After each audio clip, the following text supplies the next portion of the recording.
people buy from people. People want to feel, they don't want to hear, they don't want to read an email or just hope you're well. I'm just following up, or, all these kind of things where it just shows that you're turning up, you're doing your job, and you're doing your job as if you're a robot, and it's not really you. People want to see you. People want to buy from people, right? So, what I would say to sellers is, if you like what you're doing, you want to get better, then you need to start creating content regularly on LinkedIn, talking about, some of your successes, some of your failures, and sharing it with other people. And, it's amazing the people that you're going to meet. You're listening to the Sales Today podcast, and I'm your host, Fred Copestake. On this podcast, we explore how sales professionals can develop a more modern approach to selling, the application of virtual and hybrid selling techniques, how to create meaningful business relationships, and much more. And welcome to this episode of the Sales Today podcast, where I'm delighted to be joined by Charlotte Lloyd. Charlotte is a sales director at Investment Monitor, which is part of Global Data. But for me in this podcast, more importantly, she's somebody who's very active in growing her personal brand or building her personal brand. So firstly, Charlotte, welcome. Thanks, Fred. Thanks for having me. Bienvenidos. Is that a bit more apt? Because you're based over in Madrid at the moment, I understand. Yeah, you can say that as well. Bienvenida. Bienvenida. But really what I want to get into is, your thinking behind this personal branding. Two big questions is why you're doing it, and then sort of how. So can you explain to us, why are you doing it? What's the thinking behind working so hard to create this? It's a great question, and it's one that a lot of my friends have asked me, and they don't really seem to understand it. It's like, why do you post so much on LinkedIn? Where's it going? It's an interesting question. So it started around about 12 to 18 months ago. Looking back at some of my posts 12 to 18 months ago, I would never post what I posted 12 to 18 months ago. I changed roles just as the pandemic was sort of setting in like June 2020, and I've been in sales for more than 13 years. Stayed in the same role, Financial Times, didn't really evolve, did a lot of face-to-face, going out to events, didn't really leverage LinkedIn the way it's now starting to be leveraged. Got into a new role, realized going from selling traditional advertising to a MarTech solution, had to suddenly learn a lot, completely new brand, new solution, going out to new set of clients. So I thought, I need to improve my sales. I've been stuck in a rut for so long. Started listening to podcasts, reading books, and then started seeing content on LinkedIn, and a lot of it, to help sellers. And as I sort of started speaking to my prospects, I realized that they didn't know enough about marketing, but they also didn't know enough, and still don't know enough about selling. So it came from a place of not having, I haven't had enough coaching or training. I had it earlier on in my sales career. And I think, I felt frustrated. So I thought, I've got so many years in experience in sales, sort of got over my imposter syndrome, because I kept telling myself, no, I'm not good enough to post, and just started posting sort of snippets of conversations that I had with prospects, certain emails that I'd write and that they'd reply to. And it really started taking off a year ago. And I've met so many sellers who, they contact me, they DM me, and they say, I really like your content. It's really helping me. You're keeping it real, you're keeping it genuine. And, the personal branding is to sort of teach, educate, inspire, and also challenge people, to sellers mainly, to think about, what they're doing and how you can, sales is constantly changing. What you said a week ago or even a month ago, you might not be able to say, the same thing. And that's what drove me to want to keep putting content out there, to keep helping salespeople. And it turned into full personal branding. Yeah.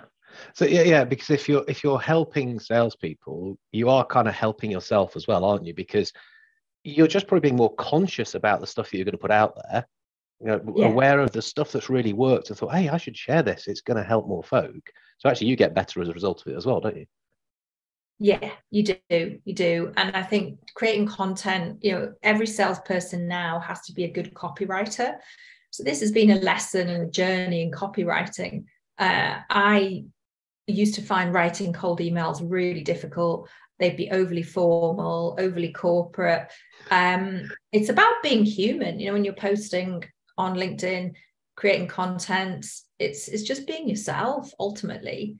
You don't have to use a special type of language. And I think all the way through my career, I thought that, I'd have to write emails in a very formal way. And, that's what we used to do. And it just felt like, it wasn't me. People buy from people. People want to feel, they don't want to hear, they don't want to read an email and just hope you're well.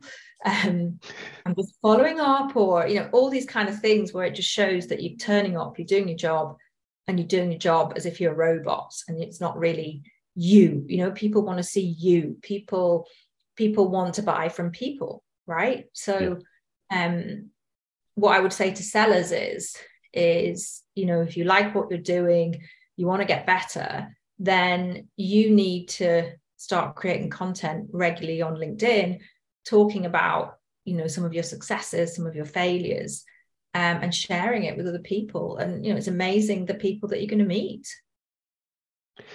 No, you're right, but there's an interesting thing here which I'm sometimes not sure about, which is that sellers talking to other sellers.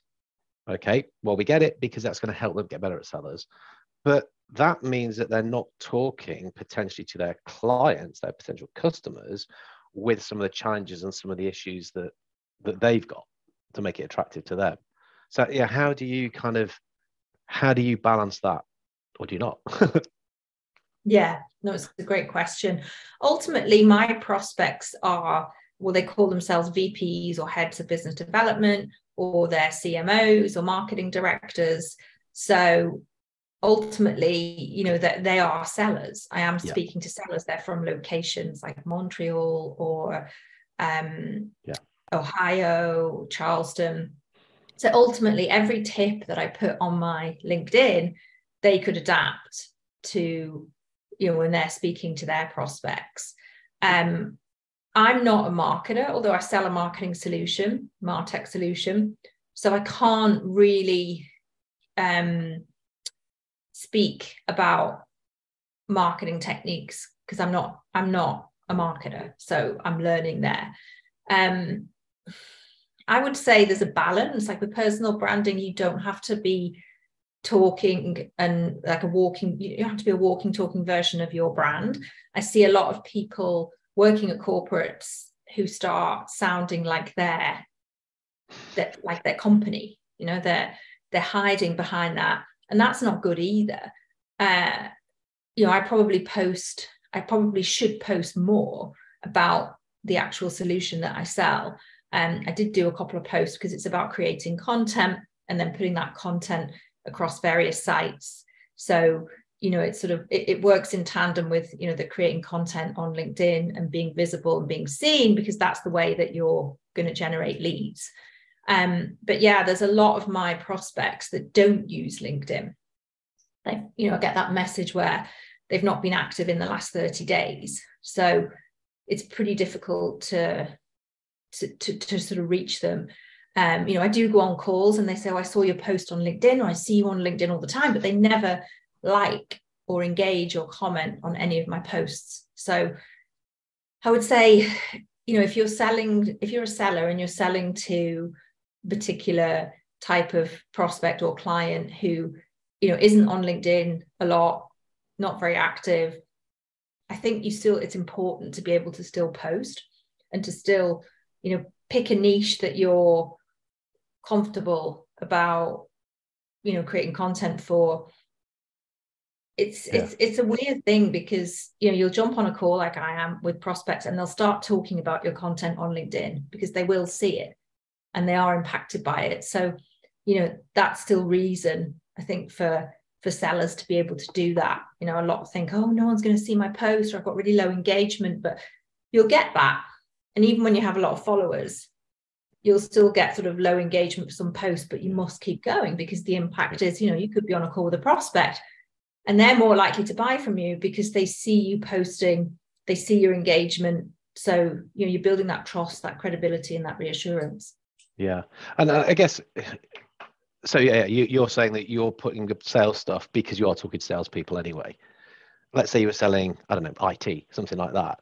You could still be posting about sales and what good selling is, because that's kind of reassuring to the customer, isn't it? That what you're doing. You're a safe pair of hands, because you're talking about, well, hopefully you're talking about, a more modern selling approach, which is more collaborative, it's more kind of customer centric. You're going to look better because of that and come across as the sort of person that they want to speak to. Yeah. So yeah, I guess in some ways it does make sense for that to happen. Yeah.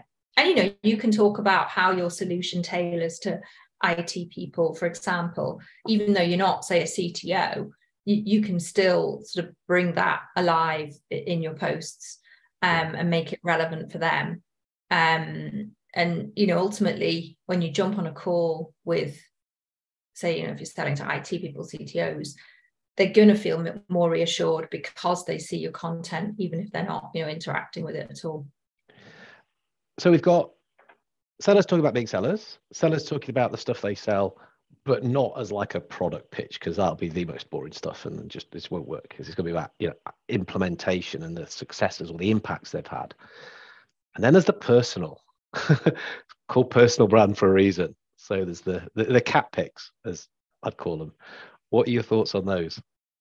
What did you say? Oh, well, I call them cat pics. That's my short, because that's, if I'm going to do something that's very personal, as often as not, it's a picture of one of the cats, or both cats, if I can get them to sit still long enough.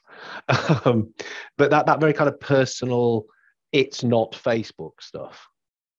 Talk us through your thinking on that. On how personal you should be. It's funny, because I posted, there's a personal branding agency called Clout, and they shared this sort of infographic about, how personal should you be on LinkedIn? What should you post?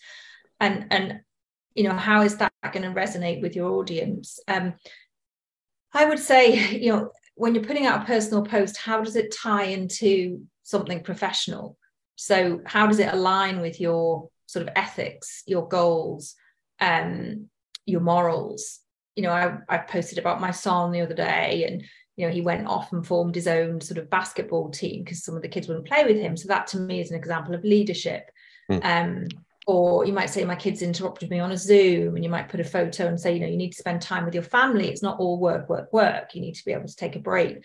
Those kind of things I think are okay. There's some people that aren't comfortable with sharing too much about themselves and their family. But for me, I like to be able to see the person, some aspects of, something to do with their family. A family post to me is totally fine, as long as you relate it back to how it impacts you professionally. I put some other posts of, when I was in hospital, when I had my kids, because I was working at that time. I was self-employed, so I was working as I was going in to have a C-section, which is, what nobody wants to do. I talked about that. I don't put photos of my house or my car or the people that I'm sort of hanging out with. I think for me, that's a step too far. Nobody really needs to see that. I think, if you've bought a new house and working hard has enabled you to do that, then take a photo of the keys, or, you don't have to put a photo of your house. No one's going to really be doing that on LinkedIn. I saw one guy put a photo of his boat. He bought a boat. So he was saying, I'm taking the boat down to the lake. Yeah, I mean, I think it's nice to be able to show that your work has allowed you to be successful and shout about that. I think, there's the crying CEO post that we saw a few months ago, went viral. I mean, that to me is a bit of a step too far. What we do see on LinkedIn is that if posts have photos attached to them, then they tend to get more engagement. So I think you need to be creative. I posted about my mental health because a few years ago I suffered with my mental health, and I wrote a piece for On Crushed, a mental health charity. It's doing some really great things for people in the workplace, and I think it's something that we should talk about. So for me, that was a massive step to be able to post about that, because especially in, I think the UK now is more open to talking about mental health, the US as well. So, I want to help other people and know if they do have depression or anything, that's affecting them, they can talk about it, and it's totally fine. So for me, that was a big, a year ago, more than a year ago, there's no way I would have posted about that, because I would have thought that's going to stop me from getting a job, or my colleagues are going to judge me. But now I'm like, no, I think if anything, it's more empowering, because it makes you more human, and other people go through it, and it's more, the more we talk about it, the better. I mean, getting into the sort of warts and all, I think you don't have to air your dirty laundry on LinkedIn. I just think it's, keeping that balance of knowing that you've got to step out your comfort zone, post a little bit more about some of sort of the personal things that go on in your life and how they helped you achieve more at work. I think, those, just cross off your checklist. Does this align with my values, my goals? How is this going to help people? Is this going to be too much information? Yes, no. If you ask yourself sort of all of these questions before you post, then you should be fine. But it definitely is something where people need to come out of their comfort zones a little bit more and talk about themselves. Because ultimately, I think the statistics from Clout is, if you post, the employee does a post versus the company doing a post, the employee will get 24 times more engagement than the actual brand will. Yeah. Well, one of the expressions that I often use is that organizations don't partner, people do. And at the end of the day, we're trying to get closer to people, to sell better, to partner better, and to work with them better. But no, I like that. It sounds like you've almost like got almost like a filter. Is this going to help somebody? I'm going to put it out there. Is it going to help somebody? Because if not, unless it's just purely silly because it's funny, and it is that is the aim of it. It's to have a giggle, which actually might help somebody anyway. It's, what's the intent behind this? Is somebody somewhere going to get something from this? That sounds as though that's your own little test, I suppose, as to whether it's going to be good or not. Yeah, absolutely. Very simple question. Is somebody going to feel inspired by this? Are they going to be cheering me on? Or are they going to feel that they can make a change somewhere in the workplace? I posted the other week about discrimination again, and this was a pretty big post, because normally I wouldn't, I was thinking, do I hit post? Do I talk about this? Do I not talk about this? So discrimination against women in sales, some of the things that happened to me. And I got a lot of DMs from women who said, oh, thank you for sharing this. This is what happened to me. And they started telling me their stories. And they, I think they, like me, were probably scared to do a post about this. But I think it helped them realize that, oh, I do need to talk about this. It's something that, we have to get out there. Yeah. And what's interesting, though, is what you're saying, that you might not have done that a year ago, but now, okay, you'll still have a little thought about it, but it went at the end. And is that's just because you've just got more comfortable with this stuff? You're understanding how it works better, I guess, as well? Yeah, absolutely. That's completely what it is. And seeing other people as well with their posts, engaging with their posts, made me feel more comfortable in talking about my own story. And I feel this sort of duty to help people, and to not sort of sit back and not tell my story. The duty to help people is quite a good mentality to have for sales anyway, isn't it? so just by doing that, you're coming across as a better salesperson that people should be speaking to. Yeah. Cool. So we've got the personal stuff, and we talk very much about LinkedIn here. Is LinkedIn your biggest focus? Are there other things you do? Are you cranking out just as much on Facebook and Insta and Twitter and TikTok and whatever else there is now. Oh, yes. So Facebook a lot less, because the Facebook is more, family and friends, isn't it? It's not, for me, It's not so much business, although it can be for some. I started TikTok in July, so I share daily sales tip. Quite interesting to grow on TikTok. Not really a medium that I thought of, but I thought there's a lot of younger people using it now. Yeah. So, it's a great way to get visibility, and it's a great way to do videos, and it takes anything from 15 seconds up to 3 minutes you can record. I've been doing Instagram now for 5 years, and I post daily. So I tend to do all my content on a Sunday. It takes me an hour to put together maybe 5 to 6 different reels.